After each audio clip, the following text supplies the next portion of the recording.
Salut tout le monde, ici Tom13.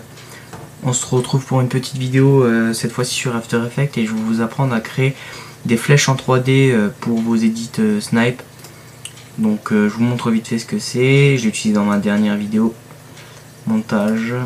Donc voilà, elle va apparaître juste ici en hauteur. Regardez bien. Voilà. Comme on peut le voir, c'est une flèche qui bouge. On pourra la faire plus rapide, mais bon.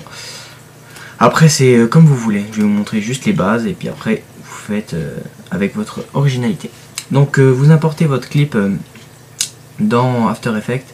Ensuite vous allez glisser ici pour créer une composition de la même longueur que votre clip.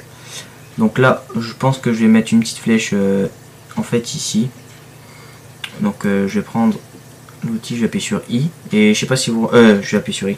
Je vais appuyer sur Shift et en fait je sais pas si vous remarquez, mais quand je vais arriver vers ici, hop, ça va se mettre tout seul. Ensuite pareil, quand je vais prendre ici et je vais vouloir l'arrêter à 0 parce que ça va chipoter parfois sur quelques secondes, vous appuyez sur Shift et là vous allez arriver, hop, ça se met automatiquement. Alors ça c'est super quand vous avez plein de clips, ça évite de faire des gros zooms pour pouvoir mettre un clip après l'autre. Donc là je vais mettre après, voilà, on va le couper ici, hop, Shift, comme ceci.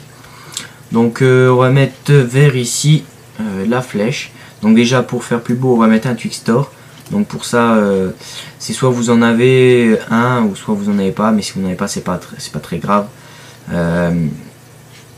Vous allez ici, vous faites Twixtor Pro et là vous allez mettre mes réglages que j'utilise le plus souvent. Enfin on s'y retrouve à peu près tous pareils avec tous les mêmes éditeurs. Donc vous faites, je suis pas un grand éditeur non plus, mais bon, vous mettez 60 ici, 60 ici, ici vous mettez alpha, et en warping, vous mettez inbase w/smartbrain, mon brain anglais, voilà. Ensuite, dès que ça c'est terminé, ce que vous allez faire c'est, ah oui, excusez-moi, ah oui, vous allez cliquer sur speed ici, vous allez avancer d'une image, et vous allez mettre 3. Et là je sais pas si vous allez remarquer, je vais mettre en 1 quart, hop.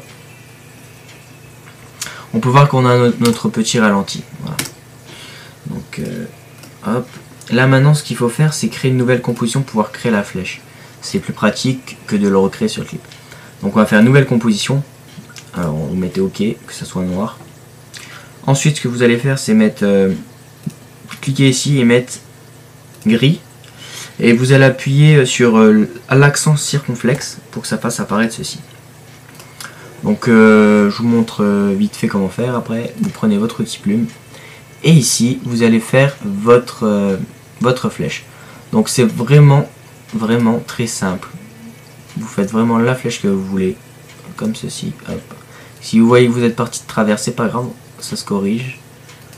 Hop, je vais faire comme ça. Ouais, vraiment très laide. Donc après quand vous voyez que c'est pas droit des moments, vous prenez l'outil juste ici, enfin l'outil sélection, et là vous vous mettez droit exactement comme vous voulez. Donc là je le fais vraiment assez vite, donc je m'applique pas très bien là dessus. Vous allez faire votre petite flèche, vous pouvez faire que des comme ça, par exemple 3, et voilà. Donc là pareil comme ceci, et là on va faire un truc de fou, on va faire ça. Regardez-moi cette flèche bien moche. Donc ensuite vous pouvez désactiver la grille et appuyer sur accent circonflexe. Donc là vous avez votre flèche. Donc là vous faites ce que vous voulez avec. Donc vous pouvez, en cliquant, si vous en avez plusieurs ici des calques de forme, vous les prenez tous et vous cliquez sur fond et après vous choisissez votre couleur comme ceci. Donc là je vais cliquer sur calque de forme, fond, et on va mettre, je sais pas, un petit vert fluo comme ceci, et on va rajouter une lueur diffuse. Donc on va aller dans, attendez que je me rappelle, génération, alors là je me rappelle plus trop, génération esthétique, alors où c'est ça encore, au pire quand vous ne trouvez pas un plugin que vous utilisez souvent, Moi ce que je fais, c'est que au lieu de m'amuser à chercher comme je fais ici, vous allez ici, vous allez taper lueur diffuse, vous le prenez et vous le faites glisser sur calque de forme. Donc là après vous allez mettre, ça c'est en fonction vraiment de vous. Donc moi je vais voir, voilà, et je vais mettre un petit 52 pour une intensité de 0,8 et un seuil de, allez on va mettre 70.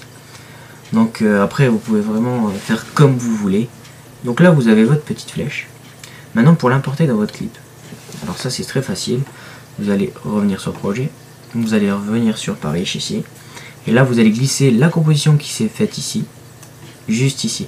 Donc là vous allez me dire ouais elle apparaît pas, ben là vous allez glisser au dessus et là vous avez votre belle flèche. Donc tout simple, déjà il y a un truc qui me perturbe, c'est que le bonhomme il est à gauche et la flèche va vers la gauche. Donc tout simple, vous faire une petite rotation, donc 180 degrés. Donc ensuite vous pouvez surtout la rapetissir, c'est quand même très conseillé. Donc par exemple vous partez d'ici comme ceci, hop. Et là en fait ce que vous pouvez faire aussi c'est la position. Donc là c'est très simple, vous faites vous cliquez ici si vous voulez qu'elle démarre d'ici, vous avancez un peu dans votre clip, donc le bonhomme ça se trouve arrivera ici, hop. Et là en fait elle se retrouve en dehors, juste là. Et après on peut rallonger le clip. Et après si on va sur le clip, effet, Twixtor Pro, là ce qu'on peut faire c'est aller dans main, ici dans output control, et là vous allez mettre 4 par exemple, hop, vous faire une image et vous allez mettre 100 comme ceci. Et maintenant comme vous pouvez voir dans le clip, j'ai passé une petite prévisualisation RAM. Donc attendez, je vais mettre en un quart. Donc là vous appuyez sur 0 pour faire une prévisualisation. Hop, vous voyez vous avez votre flèche qui part sur le côté, donc voilà comme ceci. Donc voilà pour ce tuto très facile. Vous pouvez faire après tout plein de flèches vraiment de la couleur que vous désirez. Et c'est vraiment cool pour vos edits. J'espère que ce tuto vous aura plu et je vous dis à bientôt pour de prochaines vidéos. Allez, ciao ciao tout le monde.